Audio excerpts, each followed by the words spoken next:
Un fortissimo temporale ha inghiottito ieri pomeriggio un pezzo della città di Palermo, provocando danni che hanno messo in ginocchio l'intera città, quasi completamente paralizzata. Un temporale atteso nelle previsioni, ma nessuno pensava con questa violentissima intensità.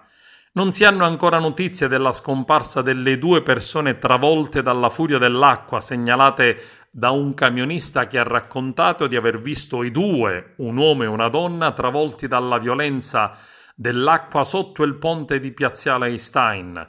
Un difficilissimo lavoro svolto dai sommozzatori dei vigili del fuoco alla ricerca dei due senza alcun risultato anche nei pressi delle auto ritrovate sott'acqua completamente vuote.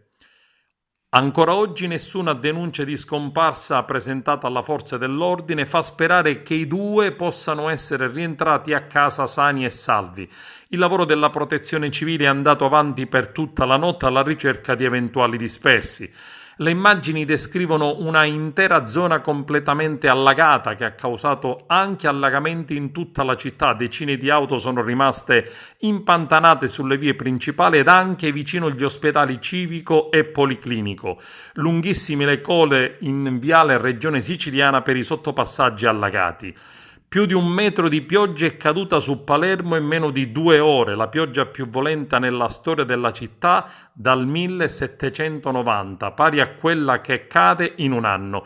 Una pioggia che nessuno, nemmeno i meteorologi, avevano previsto, tanto che nessuna allerta di protezione civile era stata emanata per la nostra città. Se l'allerta fosse stata diramata, sarebbero state attivate le procedure ordinarie che, pur nella straordinarietà degli eventi di oggi, avrebbero potuto mitigare i rischi. Ma non è il momento della polemica, dichiara Leoluco Orlando, sindaco della città. Quanto è avvenuto deve spingerci ancor di più ad una profonda riflessione. In questi momenti tutta la macchina comunale è impegnata per affrontare questa emergenza non annunciata al massimo dell'impegno e della professionalità, mentre attendiamo con apprensione che i vigili del fuoco ci diano notizie sulle persone che ancora al momento risultano disperse e siamo vicini ai loro familiari.